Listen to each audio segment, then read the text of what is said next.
지금 그 시차 다 아시겠지만 제일 졸릴 시간이라. 네, 근데 그 정도 어드밴티지를 갖고 있어야 저기서 상대가 됩니다. 제가 한국에서 할 때 맨날 자, 이렇게 제 시간이고요. 네네네. 제 시간이고요. 자, 쫄리는 사람이 계속 변명을 겹겹이 쌓쳐 하나 말을 보여드리겠습니다. 네, 하나- 제 시간이에요. 죄송합니다. 네.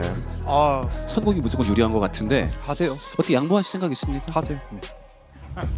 왜 열받지? 유튜브 3개 보고 말하지 말라 했는데 그 해석에 대해서 유튜브 3개 이상 보신지는 개인적으로 잘 모르겠어요. 본래 카운터를 물리로 할 수는 없는 거죠. 목사님 대 청년일. 네. 홀리컴뱃에 오신 여러분들 진심으로 환영합니다. 홀리컴뱃은 기독교 변증의 승부 형식을 가미한 기독교 엔터테인먼트 행사입니다. 2명의 플레이어가 여러분의 질문에 답하게 되고 여러분은 그 답변을 평가하시면 됩니다. 그리고 그 평가를 기준으로 승자와 패자가 결정이 됩니다. 그렇다면 첫 번째 플레이어를 먼저 소개하겠습니다. 현재 한국에서 모두 교회의 담임 목사를 맡고 있으며 유튜브 채널 엠마오 연구소를 운영하고 있는 엠마오 차성진 목사입니다.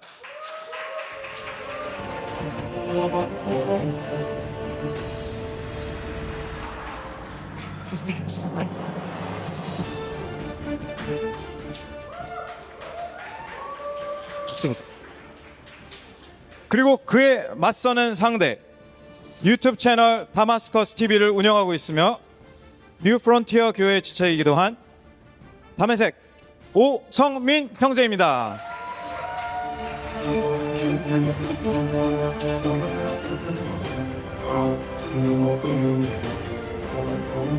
두 사람 페이스오프 하겠습니다. 페이스오프.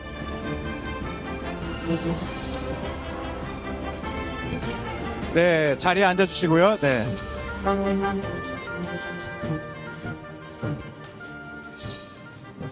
그러면 지금부터 홀리 컴뱃 본격적으로 시작하겠습니다.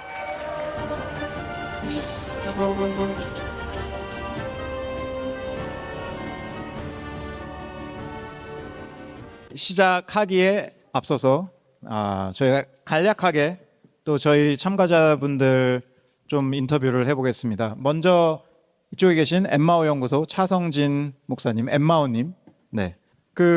혹시 뉴저지에서 오셨나요? 세종시에서 왔습니다. 네. 네네. 농담이 아니고 정말 한국에서 네. 오늘 행사를 위해서 날라오셨는데 목요일 밤에 도착하셨다고요? 목요일 날 아침에 도착해가지고요. 네네. 네, 어제는 호텔에서 거의 쓰러지고, 네, 12시간 주침하고, 네, 오늘 눈 떴습니다. 네. 지금 그 시차 다 아시겠지만 지금 한 7시, 5시, 한 6시, 7시면은 제일 졸릴 시간이라 어떻게 머리가 잘 이렇게 돌아가실지. 네, 근데 그 정도 어드밴티지를 갖고 있어야 저기서 상대가 됩니다. 제가 한국에서 할 때 맨날 이렇게 제 시간이고요. 네네네. 제 시간이고요. 자, 컨디션이 풀 컨디션이 되어버리게 되면은 흔히 압살이라고 하죠. 또 그러면 또 경기가 재미가 없어요. 그래서 이 정도 어드밴티지는 이 정도 페널티는 가져가야 되기 때문에 당연하게 생각하고 있습니다. 네네. 오. 감사합니다. 그러면은 저희 또 우리 오성민 형제. 네. 담에색 오늘 담에색으로 저희가 부르겠습니다. 담에색님 한번 어떠신가요? 저기 또 상대편이 목사님이시고 또 저희 NFC의 수많은 우리 형제자매들 또 목사님도 두 분이서 이렇게 웃으면서 이렇게 눈에서 압박의 레이저가 나오거든요. 어떠신가요? 좀 압박을 느끼시나요? 아니면은 집처럼 편하신가요? 아니 근데 오시기 전부터 자기가 온다. 저에게 홈 어드밴티지가 있다. 이렇게 계속 말씀을 하시는데 이게 어떻게 홈입니까? 저희 목사님 두 분 계시고 전도사님들 계시고 다 우리 지체고 저는 여기서 교회 청년 1이에요. 그리고 목사님이랑 지금 붙는 겁니다. 근데 쫄리는 사람이 계속 변명을 겹겹이 쌓쳐 하나 말을 좀 보여드리겠습니다. 네, 제 시간이에요. 죄송합니다. 네. 네. 아유. 시작부터 불꽃이 튀깁니다. 사실 적절한 비율은 분명히 아닌 것 같은데요. 축구에서도 어떤 팀이 굉장히 이제 객관적인 전력상으로 우위에 있다 하더라도 뚜껑을 열어보면 또 이제 감독이 어떤 사람이냐에 따라서 다르고 또 결과는 많이 다를 수 있습니다. 예. 축구공이 둥글듯이 홀리 컴뱃도 둥글다고 저는 믿습니다. 하나만 말을 보태보면요. 뉴욕 처음 왔다고 저도 좀 신났을 거 아닙니까? 오늘 제가 2만 보를 걸었어요. 그 911 메모리얼 파크까지 걸어갔다 왔거든요. 9시간 근무하고 왔습니다. 아직 안 끝났어요.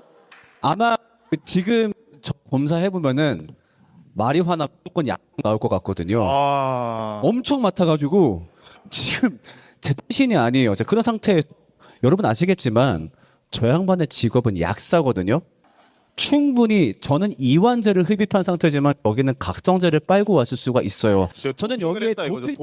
도핑을 했다 이거죠. 네, 도핑 테스트 있어야 된다고 저는 개인적으로 생각합니다. 네. 네. 그러면 뭐 끝나고 도핑 테스트 한번 해보죠. 해야죠. 네, 맞지. 네, 감사합니다. 저희가 시작하기 전에 간단히 저희 룰을 소개를 해드릴게요. 오늘 뭐 알고 오신 분도 계시고 전혀 모르시는 분도 많이 있으실 것 같아요. 사실 저도 그저께 이 룰에 대해서 알았습니다. 예, 룰을 소개를 해드리면은 이 홀리 컴뱃은 같은 질문에 대한 그 두 사람의 다른 대답을 듣는 거예요. 대답을 듣고 누구의 대답이 더 설득력이 있었는지를 여러분의 투표로 결정하는 게임입니다. 여러분이 미리 아까 저희 질문 접수해 주셨죠? 예, 그 질문 중에서 세 질문을 뽑아서 선공을 맡은 사람이 그중 답변할 질문을 고르게 됩니다. 다음에 선공 플레이어는 3분간 답변을 하고 그 다음에 후공 플레이어도 또 3분간 똑같이 답변을 할 기회를 드립니다. 그리고 상대방의 답변에 대해 반박으로 제 답변을 할 수 있을지 선택을 할 수가 있는데요. 이것을 저희는 홀리 카운터라고 부릅니다. 홀리 카운터는 전체 게임 통틀어서 각 3회씩 사용하실 수 있고요. 홀리 카운터를 듣고 그에 대한 홀리 카운터를 또 사용을 할 수가 있어요. 그러니까 먼저 이제 답변을 각자 듣고 한 분이 홀리 카운터를 사용을 했다. 그럼 이쪽에서 또 홀리 카운터를 사용을 해서 재반박을 할 수가 있는 거죠. 그렇게 질문 한 개와 그에 대한 두 사람의 답변이 한 라운드로 구성이 됩니다. 이제 본격적으로 첫 라운드 한번 시작해 보도록 하겠습니다. 네.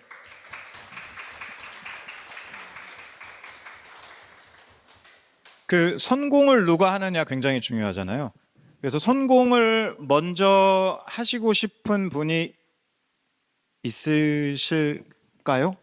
보니까 라운드 개수가 홀수여서 그 선공이 질문을 뽑다 보니까 선공이 무조건 유리한 것 같은데 하세요. 어떻게 양보하실 생각 있습니까? 하세요. 네. 왜 열받지?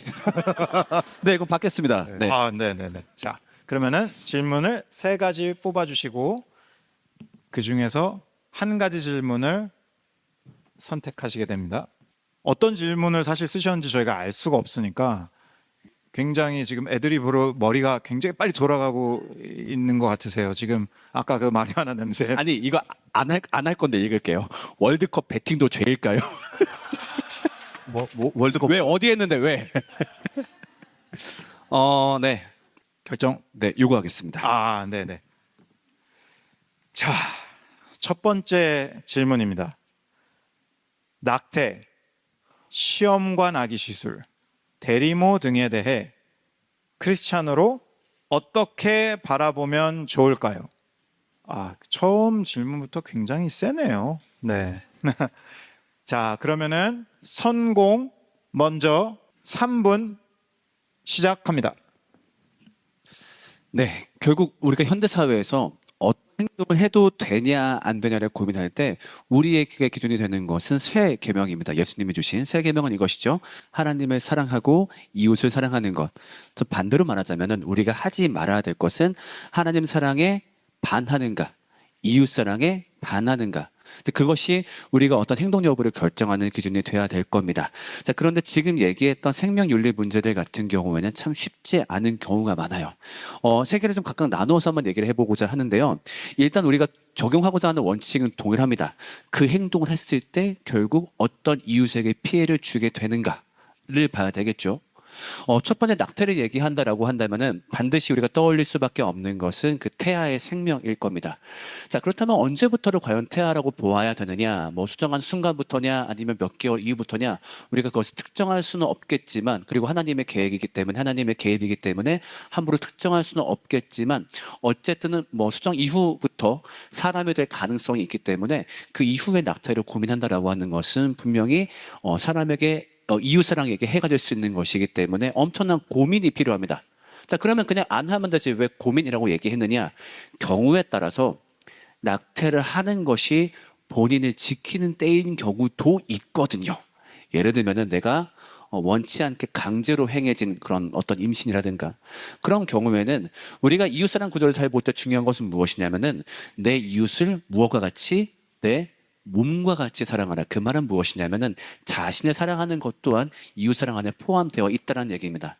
때문에 낙태를 절대 이웃사랑에 걸렸기 때문에 함부로 하면 안 되겠지만 그것이 자기 파괴적인 결과로 출산이 이어질 수 있다라고 한다면은 그래도 그때는 낙태를 고려해보는 것도 저는 방법이 될 수 있다고 생각을 합니다. 근데 이런 관점에서 시험관 같은 경우는 물론 저희 가정이 시험관 시술을 해보진 않아서 잘 모르겠지만 제가 알기로는 최소한 어떤 사람의 생명을 해하거나 그런 문제가 되지는 않는 걸로 알고 있어요.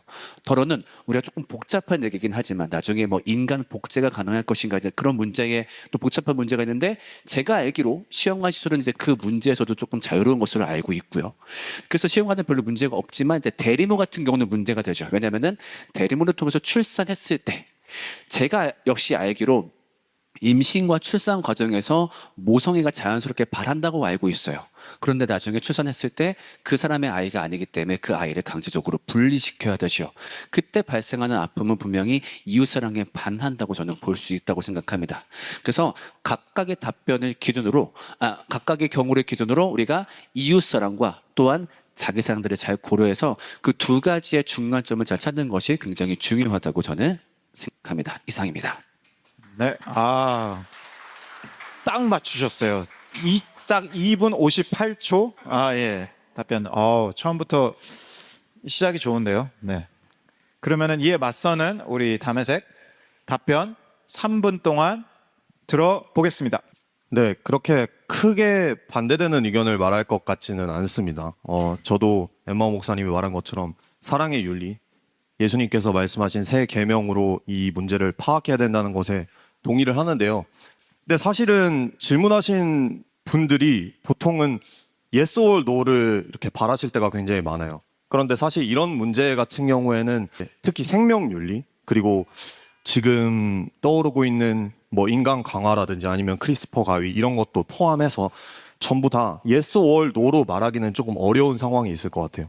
그래서 제가 생각해보고 싶은 거는 조금 어렵고 좀 돌아가야 하는 부분이긴 하지만 각각의 상황을 바라보고 그 상황 자체에 대해서 판단하는 거예요. 그러니까 이런 질문을 하는 사람이 자기가 그런 상황이 있어서 질문을 할 수도 있을 거고 아니면 주변에 그런 사람들이 있어서 할 수도 있을 거고 저는 이 자리에 오기 전에 되게 공교롭게도 이제 인스타그램에서 어떤 모르는 사람의 포스팅 굉장히 오랜 고민 끝에 이제 다운 증후군 아이를 낙태하기로 결정한 것에 대해서 포스팅을 보고 왔는데 사실은 이제 크리스찬으로서 생명을 그냥 버리는 게 이웃사랑에 위배돼. 그러니까 절대 안 돼. 그것은 율법을 어기는 행위야 라고 말하기에는 굉장히 어려운 부분이 있을 것 같아요. 제가 그 자리에 가보지도 않았고 그런 똑같은 어려움을 겪어본 적도 없으니까.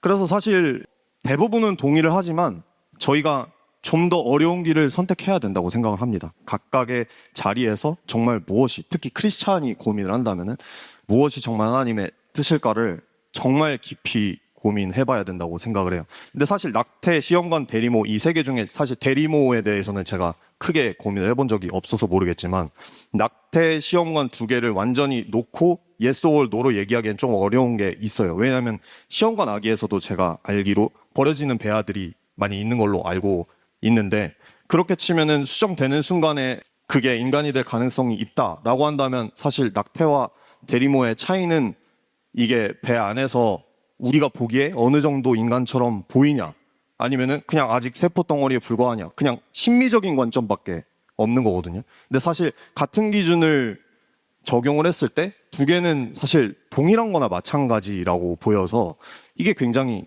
어렵단 말이죠. 사회적인 압력도 있고 내 심리적 관점도 있고 낙태는 그건 절대 안 될 것 같은데 시험관은 괜찮아. 이것도 사실은 일반적이지 않은 관점이기 때문에 그 하나하나를 봤을 때 정말 그 상황 속에서 그 부모가 처한 상황 그리고 그 사람들의 주변에 있는 그런 사회적인 상황 그런 것들을 보고 최선의 결정을 해야 하지 않나 그런 생각이 듭니다. 네. 네, 감사합니다. 두 분이서 약속이나 하신 듯 딱 2분 58초 똑같이 맞추셨어요. 네, 네, 네.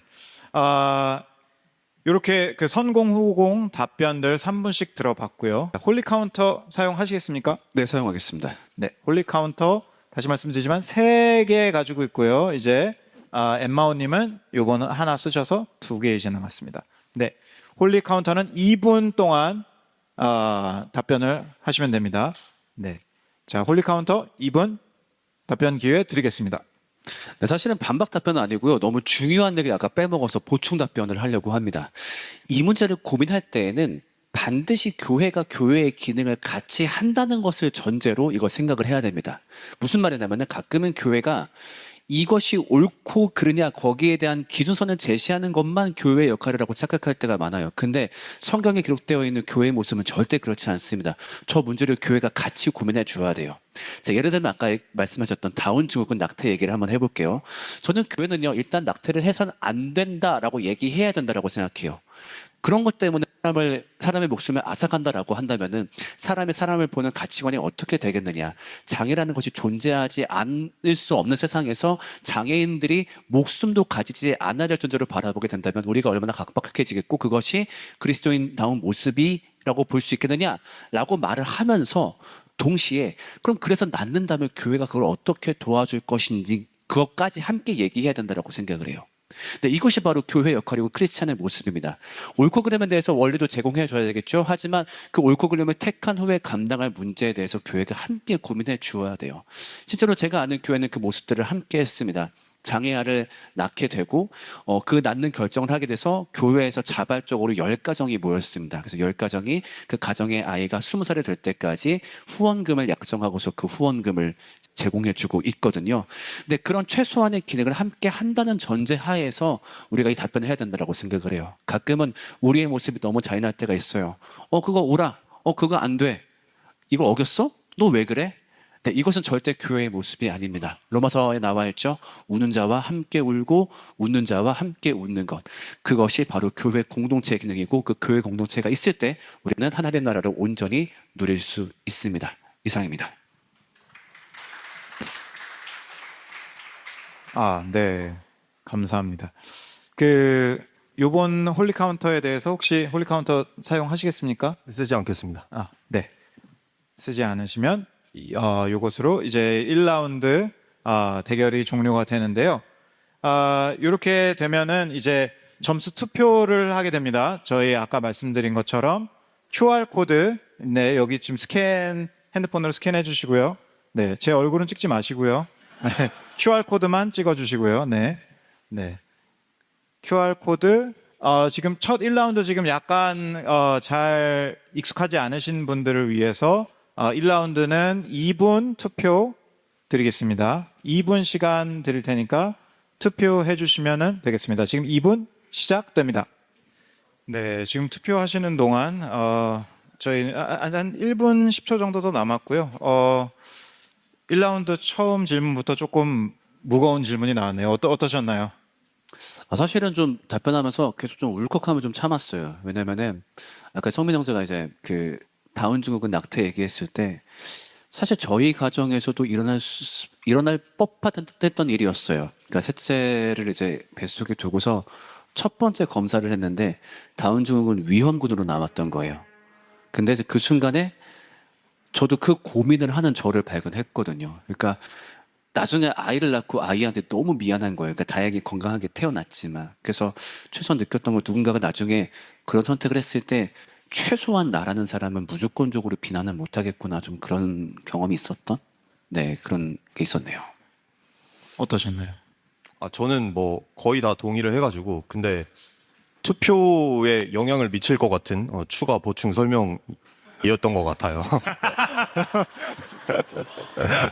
이게 다 지혜라고 얘기하는 겁니다. 네, 그 활용하는 거지 있는 룰에서, 그렇지. 네. 아니 논리적인 얘기 다 하고 갑자기 감성을 이렇게 비하인드로 지금 싹 풀어주니까 이게 나라도 여기 투표할 것 같아. 코리아는 네, 확실히 그것까지 쳐줘야 이제. 자, 그러면은 이제 투표 시간 종료됐습니다. 네. 결과 보여주세요.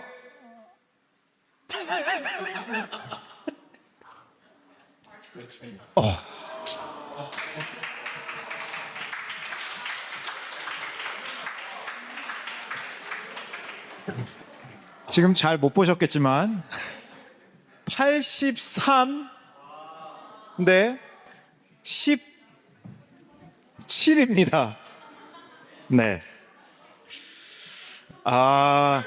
네. 이거 뭐 전반 10분 만에 한 3골 먹은 기분인데요. 네. 이게 이제 그렇지가 않은 게요. 첫 라운드로 이렇게 가게 되면은 자연스럽게 어떤 심리적인 언더독 현상이 발생하게 되면서 저기에 응원이 이제 몰리기 시작할 거예요. 이게 절대 좋은 게 아니에요. 점수 보자마자 저는 머릿속에 큰일 났다 싶었어요. 이거 이렇게 되면 안 돼요. 성민 형제 안 그래도 조금 무섭게 생겼는데 약간 좀 얼굴이 더 굳으셨어요. 아 전략입니다. 전략. 네. 박수 부탁드립니다. 좋습니다. 그러면 두 번째 라운드 진행하겠습니다. 네, 똑같이 질문 3가지 뽑으시고 그 중에서 한 질문으로 2라운드 진행하겠습니다. 손이 조금 떨리시는 것 같아요. 8줄이에요. 8줄. 네. 8줄 쓰신 분 누구신지 굉장히 신중하게 지금 아니 죄송하지만 글씨를 조금 읽는데 조금 집중이 걸려가지고. 네, 여덟 줄 쓰신 분 나오시죠? 본인이 이제 쓰셨다고 자백하시면 용서해 주실 겁니다. 네, 드릴게요. 네네네. 오. 휴먼 게놈 프로젝트에 의하면 한 사람 아담을 특정할 수 없다던데 사실인가요? 가로치고 불신자 친구와 나누던 대화로부터. 저도 그렇게 무식한 사람은 아닌데 무슨 말인지 솔직히 잘 모르겠네요. 다시 휴먼 게놈 프로젝트에 의하면 한 사람 아담을 특정할 수 없다던데 사실인가요? 네.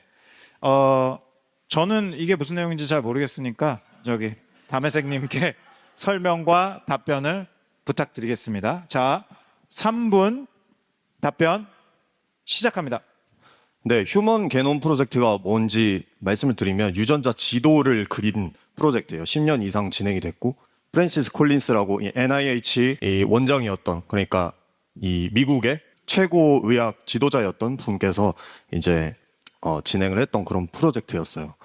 근데 되게 공교롭게도 그분께서 이제 기독교인이시거든요. 제가 되게 좋아하는 기독교인인데 그분께서 이제 신의 언어라는 책을 쓰셨는데 그 책에서 이제 뭐라고 말하냐면 우리한테 주어진 2가지 책이 있다라고 얘기를 해요. 하나는 자연이고 또 하나는 성경이라고 얘기를 합니다.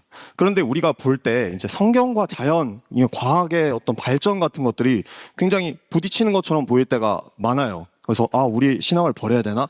이렇게 고민하는 경우가 많고, 특히 이과를 공부하고 하면은 저도 이과생이기 때문에 대학생 때 그런 고민을 많이 하곤 했는데 이 2가지 책 비유해서 결정적으로 말하는 게 뭐냐면 성경과 자연은 모순될 수 없다. 만약에 크리스찬이라면 모순될 수 없다고 믿어야 돼요.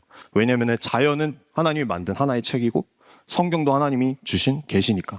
그런데 뭐가 부딪힐 수 있냐면 자연에 대한 해석, 과학이죠. 이제 과학은 계속해서 바뀌고 또 자연의 증거를 가지고 해석하고 분석하는 거니까.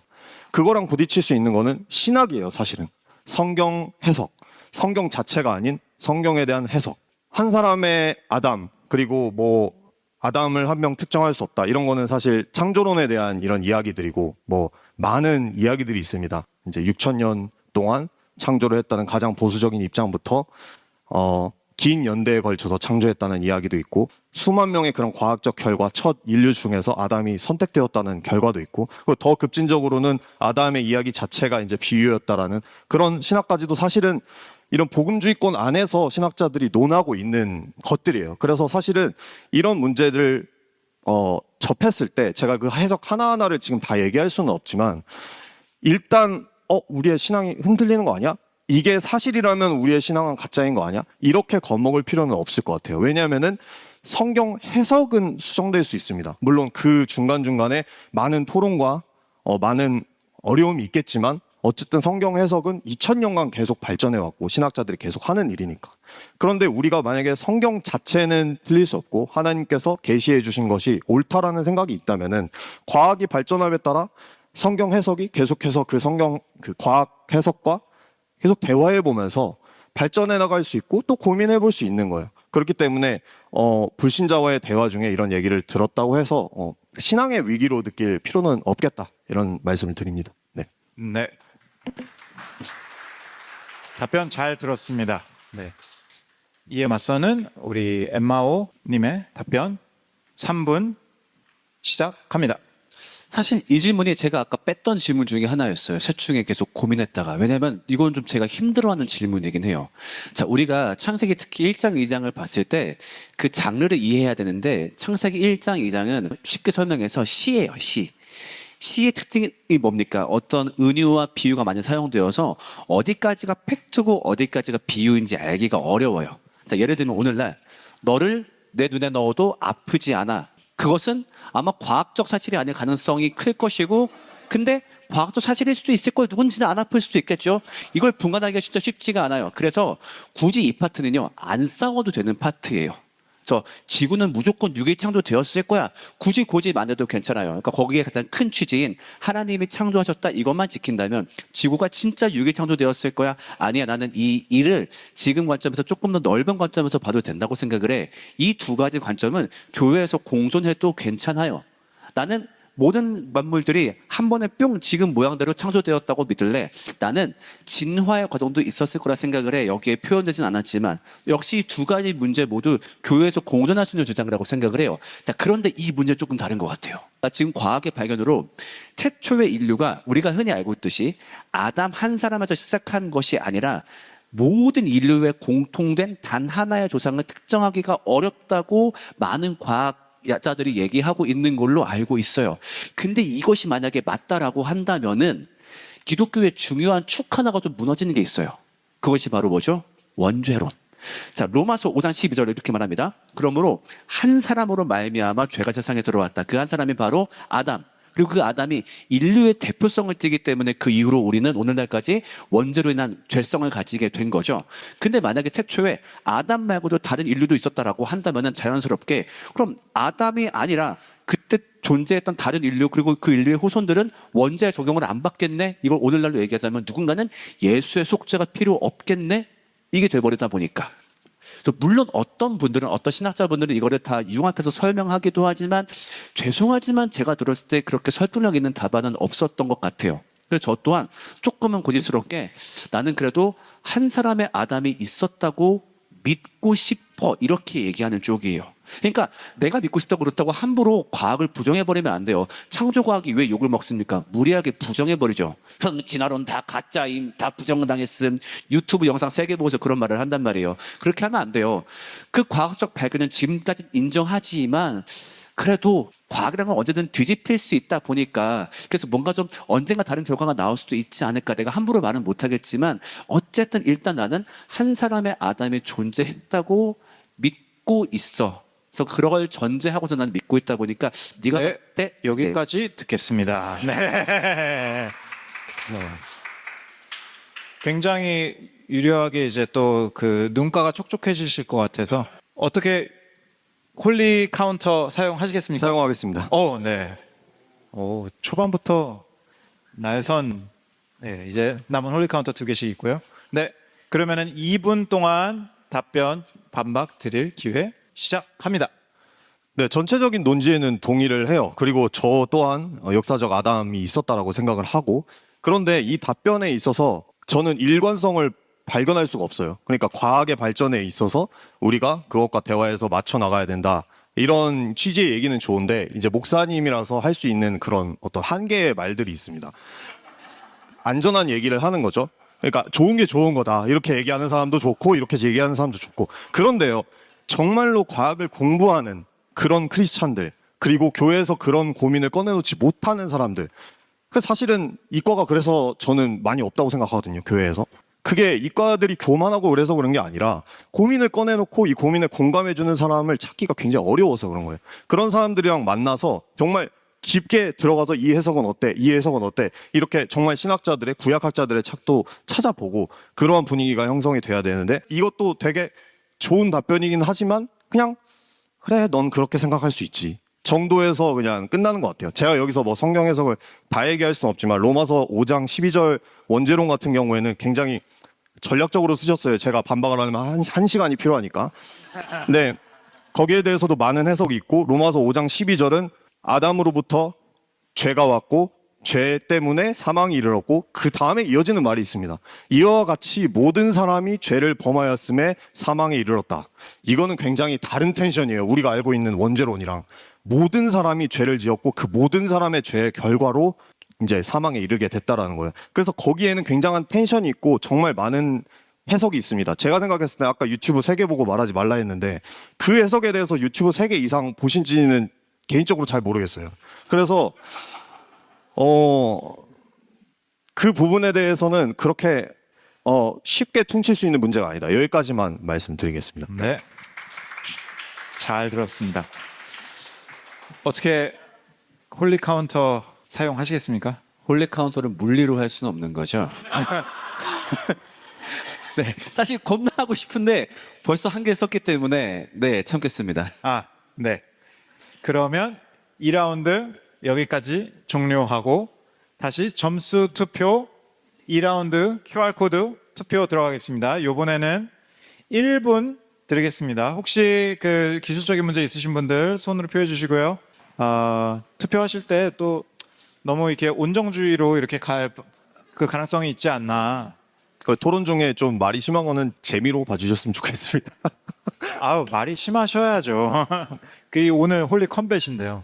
자, 2라운드 휴먼 불안한데 이거. 약간 흑백 요리사 느낌도 나고요. 네. 근데 이게 중요한 거는 지금 이게 누적이 된다는 겁니다. 네. 네, 2라운드 76대 24. 와. 아니 게임을 하실 줄 아네요, 이분들이. 네네네. 107대 93. 네.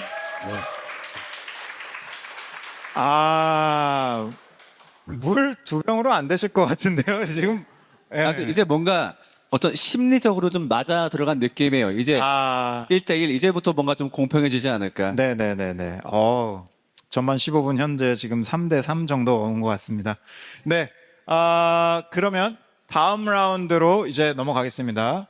제 3라운드 질문 3개 뽑아주세요. 8줄 나왔다. 네. 이거 제가 쓴 거 아닌데 좋아하는 질문이네요. 자, 3번째 라운드 질문입니다. 자유의지를 허락하는 하나님은 우리의 삶에 세세하게 개입하실까요? 먼저 선공 엠마오님 3분 답변 한번 들어보겠습니다. 3분 시작해 주세요. 네. 하나님의 개입을 떠올릴 때 일단 우리가 배제해야 될 양극단이 있어요. 첫 번째 극단은 뭘까요? 세상에 벌어지는 모든 일은 하나님의 선택이다. 물을 여기에 옮긴 이 동작, 하나님이 개입하신 거다. 이걸 떨어뜨리는 것도 개입하신 것. 그러니까 가끔 가다가 어떤 자신이 못된 일의 원인이 되었을 때에도 하나님이 개입했으니까 벌어진 거 아니야? 라고 잘못된 말을 하는 경우도 있죠. 이건 배제해야 됩니다. 그 다음 반대 극단은 무엇일까요? 그러니까 개입은 없고 하나님의 어떤 구원, 그런 큰 일은 해주셨지만은 인생에서 살아가는 거는 그냥 다 우리가 노력으로 알아서 하는 거지. 근데 이것 또한 우리가 받아서는 안 될 양극단이라고 생각이 들어요. 자, 그러면 그 중간은 무엇이냐? 하나님이 전체 구원도 계획하시고 분명히 우리 삶 가운데도 개입을 하시지만 또 그 와중에 우리의 의지대로 하도록 내버려 두는 일도 있다가 맞을 거예요. 자, 그럼 문제는 그거죠. 그 중에 어떤 일이 하나님의 개입인가? 정답은 무엇입니까? 우리는 그것을 모른다라는 겁니다. 욥기가 그 얘기를 하는 책이에요. 하나님, 주님 뜻 좀 알려주세요. 왜 이런 일이 벌어졌습니까? 근데 하나님이 나타나서 얘기해요. 네가 알아서 뭐 하게? 네가 그거 알 자격이나 있냐? 내가 알아서 할게. 그러니까 우리는 하나님의 개입을 알기 어려운 게 우리의 모습인 것 같아요. 자, 그럼 이걸 삶에 적용해 볼게요. 그러니까 우리는 우리 할 일에 집중하면 되는 것 같아요. 예를 들면 내가 지금 시험 준비를 하고 있어요. 이 시험에 합격하도록 하나님이 개입하실까 안 하실까 고민하면 돼요, 안 돼요? 그 시간에 공부를 하나 더 해요. 네. 그 다음에 세상에서 어떤 부당한 일이 벌어졌어요. 이웃에게 도움을 주어야 돼요. 어쩌면 이 부당한 일도 하나님이 개입하시기 때문에 벌어지신 거 아닐까라는 생각할 필요 있어요, 없어요? 아니요. 우리는 우리 할 일을 하면 돼요. 여자친구 만났어요. 하나님의 개입으로 정말 그 짝이 내려오신 걸까요? 아닐까요? 그딴 고민할 필요가 없어요. 그냥 사랑하면 되는 거예요. 그러니까 우리가 개입을 고려할 때는 언제냐? 시간이 많이 흘러서 내 인생의 뒤를 바라볼 때, 어쩌면 그때 그것이 하나님의 개입이었나? 를 떠올리고 하나님께 감사 고백할 때, 그럴 때 고백하는 것은 개입에 도움이 되지만 앞을 보는 입장에서 내가 알 수 없는 그분의 개입 여부를 판단하는 것은 자칫하다가 아까 얘기했던 대형 사고로도 이어질 수가 있어요. 때문에 이 일은 가끔 가다가 그런 분들이 있죠. 이거 하나님이 개입하신 일이고 하나님이 계획하신 일이야. 그것 때문에 기뻐하는 걸 넘어서서 그러니까 이 일은 마땅히 잘 돼야만 해. 근데 왜 이 일이 안 따라와? 남을 이렇게 소비시키는 사람들도 있는 것이죠. 자, 근데 그거는 우리가 함부로 해서는 안 될 일이라고 생각이 들어요. 그러니까 하나님의 개입, 그것도 온전히 그분 주권에 달려 있는 겁니다. 그래서 그분이 알아서 하시겠죠. 인간은 인간사, 내가 할 일만 잘하면 됩니다. 기독교의 용어는 아니지만 한자어로 좀 마무리해 볼게요. 진인사 대천명. 사람은 사람의 일에 집중하고 하늘의 뜻은 하늘에게 맡긴다. 그것이 기독교인이 가져야 될 하나님의 개입에 대한 가장 건강한 관점이라고 생각합니다. 이상입니다. 감사합니다. 뉴욕에서 진인사 대천명을 외쳐주셨어요. 네. 알아들으셨죠, 다? 네. 자, 그러면은 우리 담에색 답변 시작하겠습니다. 네, 이게 굉장히 중요한 질문이에요. 특히 신앙생활을 하는 청년들이나 아니면 청년이 아니더라도 많은 교인들이 계속해서 묻는 질문이기도 해요. 특히 많은 그런 섬김을 하는 분들은 정말 어디까지가 나의 힘으로 하는 거고 어디까지 하나님이 해주시는 거냐, 이런 고민을 저도 대학생 때랑 이런 교회 안에서 굉장히 많이 나누곤 했던 것 같아요. 근데 사실은 이게 굉장히 어려운 문제예요. 하나로 yes or no로 답하기에는 교단이 갈리는 문제고, 감리교에서는 또 다르게 해석하고 우리 장로교에서는 좀 다르게 해석을 합니다. 그런데 제가 문제신 삼고 싶은 거는 이거를 공식화하는 거예요. 예를 들어서 뭐 70%까지는 하나님의 일이다, 아니면은 특정 일을 할 때는 하나님의 뜻이고 거기에는 우리의 자유가 없다, 이런 식으로 갔을 때 하나하나의 사안에 도입을 해보면은 반드시 배제되거나 아니면 상처를 입는 사람들, 아니면은 독단을 부릴 수 있는 사람들이 생겨난다고 생각을 해요. 저는 이 문제를 좀 더 신앙적으로 좀 안전하게 어떻게 바라보냐면 층위가 좀 다르다고 생각해요. 예를 들어서 라면이 끓고 있는데 우리가 라면이 끓는 원인을 두 개로 얘기할 수 있어요. 하나는 물이 100도에 이르렀기 때문에 끓는 거고, 하나는 내가 라면을 먹고 싶어서 끓인 거예요. 이 두 가지는 되게 다른 층위의 문제입니다. 그런 것처럼 제가 이 자리에서 이제 차성진 목사님과 여기서 홀리컴뱃을 하고 있는 건 분명한 하나님의 뜻, 인도하심이라고 믿습니다. 그런데 누가 와가지고 저한테 증거 내봐, 너 여기까지 와서 이거 하고 있는 증거 내봐, 물리적인 증거 내봐, 너 우연히 그냥 온 거 아니야? 홀리컴뱃 우연히 시작한 거 아니야? 저분 뉴욕 오고 싶어서, 관광하고 싶어서 온 거 아니야? 제가 그거 하나하나의 물리적인 반박을 못해요. 하지만 어떤 식으로 답을 할 수 있냐면, 나는 증거는 못 된다, 하지만 전체적으로 하나님께서 이 일에 개입하셨고 분명히 인도하심이 있다고 믿는다, 신앙적으로. 이거는 되게 허황된 얘기가 아니라 우리가 신앙을 떠나서 일상적으로 되게 많이 하는 얘기예요. 예를 들어서 굉장히 훌륭한 일을 한 모범 시민이 있다고 쳐볼게요. 그 시민이 인터뷰를 해요. 어떻게 이런 일을 하실 수 있었습니까? 하면은 그 시민이 이렇게 얘기하는 거예요. 저를 훌륭하게 키워주신 부모님의 뜻대로 되었을 뿐입니다, 이렇게 얘기를 해요. 그러면은 그거는 부모님이 하나하나의 일들을 조종하고 너 자유의지 없어, 너 이렇게 여기서 선한 일 해야 돼, 이렇게 했다는 뜻은 아니겠죠. 아니지만 그 청년이 자기 자유의지를 가지고 그렇게 했지만 우리가 무슨 뜻인지 다 알잖아요. 그게 부모님의 키우고자 하는 철학이 있었고 그것대로 양육한 것이 있었고 그것대로 따라간 거잖아요. 그랬을 때 그 청년이 훌륭한 일을 했고 그 청년이 감사를 부모님의 주권으로 돌리는 거죠. 우리도 그렇게 할 수 있습니다. 우리가 열심히 해서 시험 공부 열심히 하고 섬김 열심히 했는데 다 하나님이 하셨습니다. 얘기할 수 있어요. 근데 문제는 공식화할 수는 없다. 네, 그런 식으로 우리가 두 가지를 다 받아들일 수 있다라고 생각을 합니다. 네. 잘 들었습니다. 어떻게 홀리 카운터 사용하시겠습니까? 네, 쓰지 않겠습니다. 아, 네. 네. 아, 이거 참 좋은 주제였던 것 같아요. QR 코드, 예, 바로 넘어가겠습니다. 이제 3라운드 투표 1분 드리겠습니다. 네. 참 하나님이 왜 우리를 여기로 부르셨는지, 궁금합니다. 저도 사실 제가 여기 앉아 있는 이유가 하나님이 개입을 하신 걸까요? 예, 며칠 전에 저기 목사님께서 이거 좀 해주세요. 이래가지고 이제 네 이러고 이제 와서 일상의 삶을 살다가 이제 딱 와서 이제 열심히 지금 준비를 해서 하는 거고 이제 물론 두 분은 굉장히 프로페셔널한 예, 분이시라서 아마 하나님의 근데 되게 잘하시지 않나요, 그렇죠? 박수 할까요? 네. 미리 짰습니다. 네, 요 멘트도 짠 거고요. 네, 이제 2초 남았습니다. 2초, 1초. 네, 나왔습니다. 네, 발표해 주세요. 3라운드 결과 어떻게 될런지. 자, 엠마오 25. 다마색 75. 와. 자, 그러면은 이게 어떻게 되는 건가요? 완벽한 역전이 되는 것 같은데요. 너무 예상대로라 놀라지 않았습니다. 네. 전략이 있으시네요. 전술과 전략이 있는 그 토론이었습니다. 전 사실 약간 이번 라운드 저의 미세승으로 봤거든요. 이게 안 되겠다. 빡게임 해야 됐구나. 네. 메타인지까지 약간 지금 흔들리고 계십니다. 네.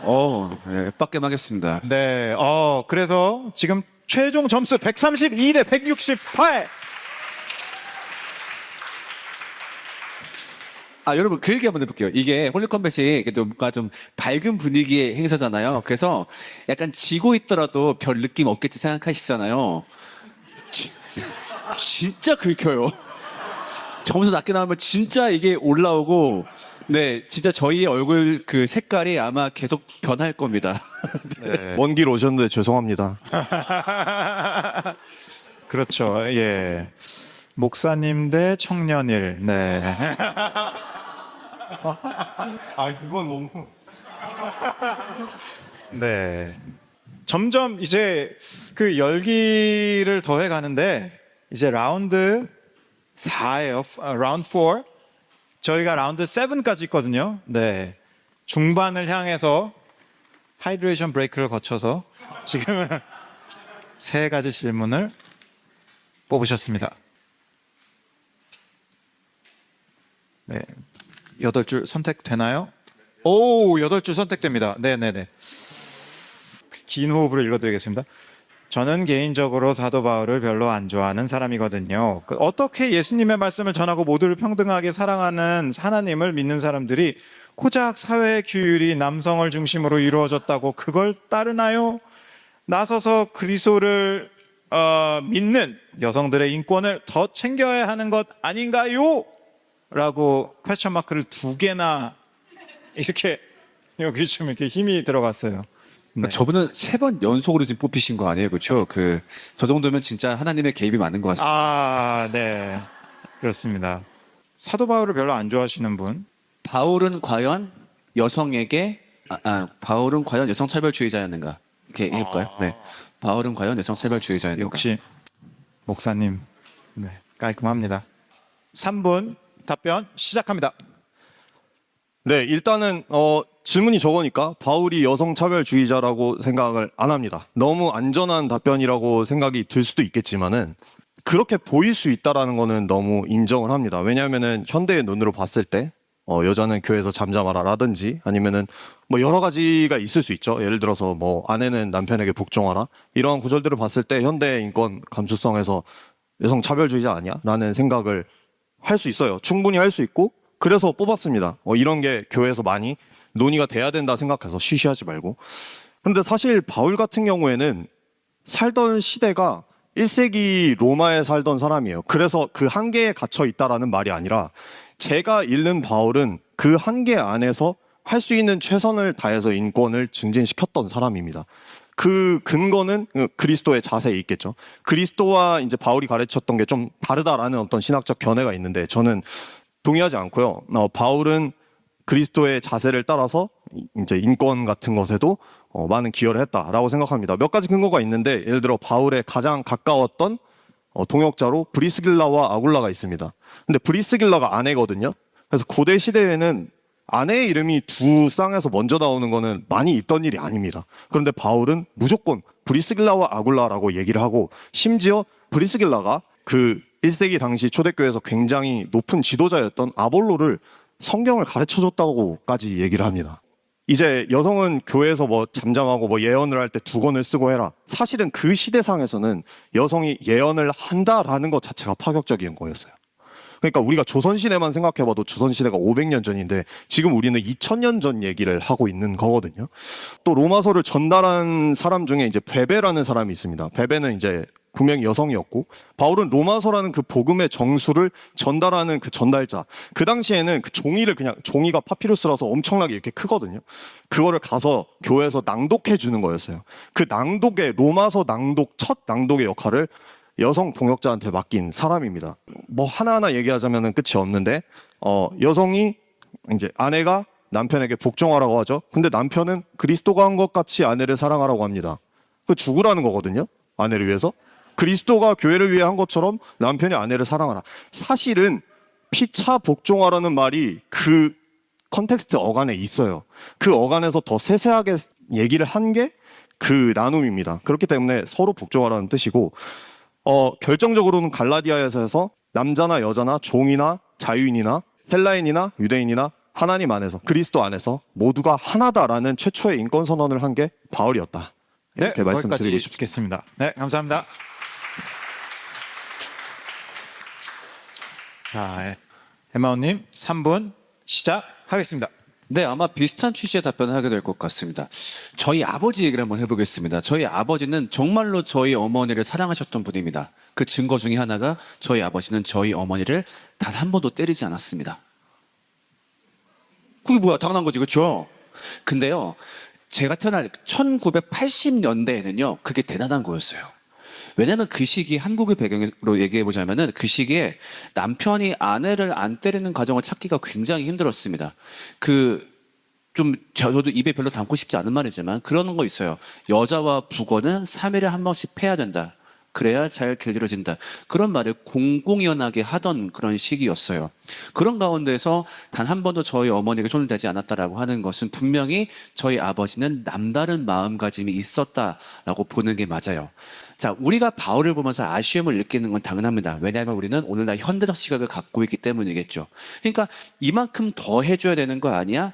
라고 볼 수 있지만은 사실은 바울이 속한 그 시대를 떠올려 봐야 됩니다. 그 시대를 기준으로 아까 얘기했듯이 로마서 마지막에 쭉 자기가 함께 지내는 사람들 샤라웃 할 때 거기에 굉장히 많은 여성 이름에 끼어 있는 것, 이것 자체가 그 당시의 문화와 굉장히 역행하는 거였죠. 자, 우리가 알고 있지만 당시의 여성은 심지어 법정에서 증인으로 서지도 못했습니다. 정말로 천대받던 사람들이었죠. 근데 그 사람들의 이름들을 전면에 내세우고 그들에게 사역의 중요한 것들을 맡기는 것은 그 당대와 엄청나게 역행하는 행동이었습니다. 때문에 우리가 보아야 될 것은 오늘의 관점에서 뒤에 가 있던 바울의 모습을 떠올릴 게 아니라 당시의 관점에서 굉장히 앞에 가 있었던 바울의 모습을 상상해 보아야 됩니다. 그러면서 어쨌든 바울도 그 시기에 속했던 사람이기 때문에 또 어느 정도 같이 발을 맞추어 가줄 필요가 있어요. 그러니까 당시에 어떤 여성의 발언에 대해서 익숙하지 않았던 그 사회 분위기에서 또 너무 급진적으로 그런 것까지 허락하게 되어버리면 자칫 교회의 에너지가 그 일을 논쟁하는 데 낭비될 수 있는 위험도 있는 거죠. 왜냐하면 너무 낯선 문제다 보니까. 뭐 예를 들면 한국교회를 배경으로 해볼게요. 만약에 어떤 청년이 얼굴까지 전신 문신을 해도 되냐 안 되냐, 사실 그게 본질은 아니죠. 하지만 아직 한국교회 상황에서 낯선 것도 사실이에요. 그래서 그런 것들은 자제할 필요가 있다 라고 얘기한다는 것은 그것이 본질이어서라기보다도 자칫 어떤 교회의 에너지가 지나치게 낭비되는 것을 막기 위함인 걸 거예요. 그래서 우리가 추측하기도 바울이 여성에게 했던 어떤 억압적이어 보이는 말들은 사실 그것까지 허용하게 되면 당대적으로 너무 파격적이기 때문에 어느 정도 같이 발을 맞추어가는 바울의 시도였다라고 많이 해석을 합니다.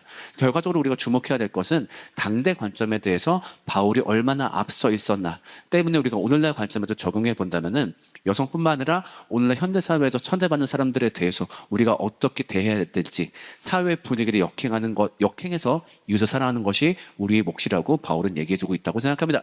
이상입니다. 네. 감사합니다.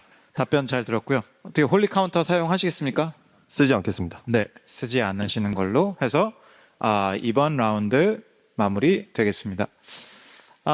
QR 코드 또 이제 4라운드 투표를 위해서 QR 코드가 나왔습니다. 네, QR 코드 찍어주시고 지금부터 1분 드리겠습니다. 네, 투표 시작합니다. 노래가 나오니까 좋네요. 굿 아이디어. 네, 투표가 종료되었습니다. 네, 그다음 이거는 좀 궁금하네요. 어떻게 될지. 네, 그렇죠. 일단 감이 안 오네. 네. 엠마오님 과연 오 51대 49.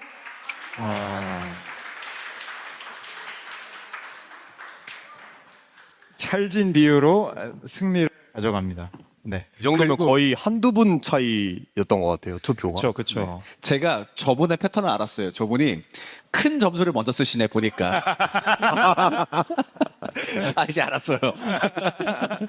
마우스가 어디에 가느냐에 따라서 이제 네, 차이가 있습니다. 네, 그러면 지금 4라운드 결과가 누적 결과 엠마오 연구소 183, 다마색 217입니다. 네, 이거 뭐 정말 앞으로 어떻게 이게 사실 한 게임에 그냥 확 또 뒤집힐 수도 있는 정도의 박빙의 승부입니다. 네, 네. 이게 참 그 관객의 참여가 굉장히 중요하네요. 거의 게임을 만들어 가시는데. 네. 그러면은 다음 라운드 진행하겠습니다. 이제 3라운드만 남았어요. 참고로 그 6, 7라운드는 점수를 비공개로 계속 애들하고 마지막에 딱 공개를 하는 것으로 하겠습니다. 네. 그러면 5라운드까지는 일단은 똑같이 진행을 할 겁니다. 네. 5라운드 질문 3가지 뽑아주세요. 네. 뭔가 후두둑 떨어지는데. 빙긋 웃으시면서. 네. 자.